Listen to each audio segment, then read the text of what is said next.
Okay, today we're going to be talking about the quickest way of exporting your fields and properties from Microsoft Access to generate a C# class. So we'll be talking about how to generate something like this as quickly as possible without having to manually enter that information. So first thing you're going to do is going to be using the built-in tools within Access. You're going to go over here to Database Tools, Database Documenter, select the table you want. So we'll do electrical here. First, we're going to do the options. And I'm going to deselect the properties here. It's just going to clutter the report. We'll hit OK on that. Okay, it's going to generate this, and this is what we want right here. So even gives you the size of your integers, so long integers versus singles. It can help you clarify how many bytes you need. So then you can export that to Excel.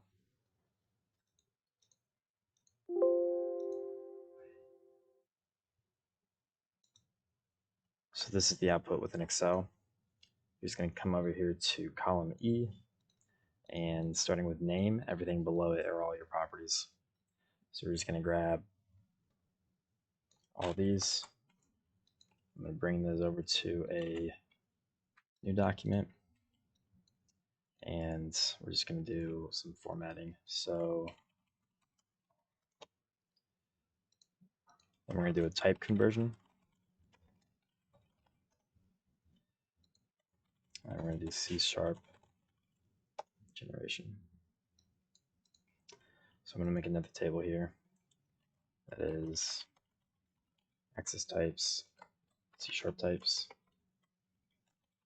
What we're going to do is we're just going to map this stuff here.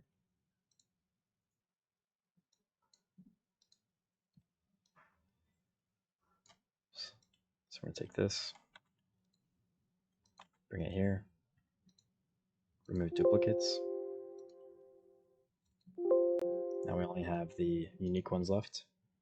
And now we're just going to map that to the correct C# types.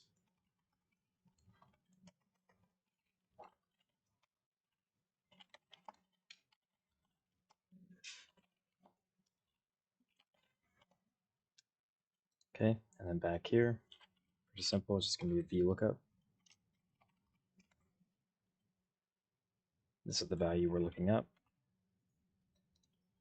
We're looking up within this table. You want the second value, and then we're going to set this to false because we do want an exact match.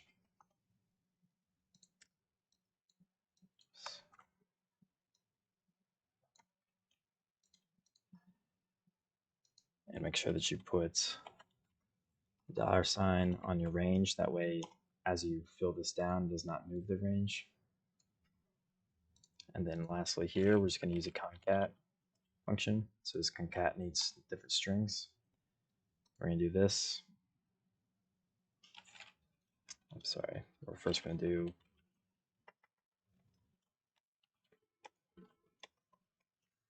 public with space. Then this. Then we need to throw another space in there. And lastly, we're going to do our name. And populate this all the way down. And I can just copy this straight into C#, and I have a class created.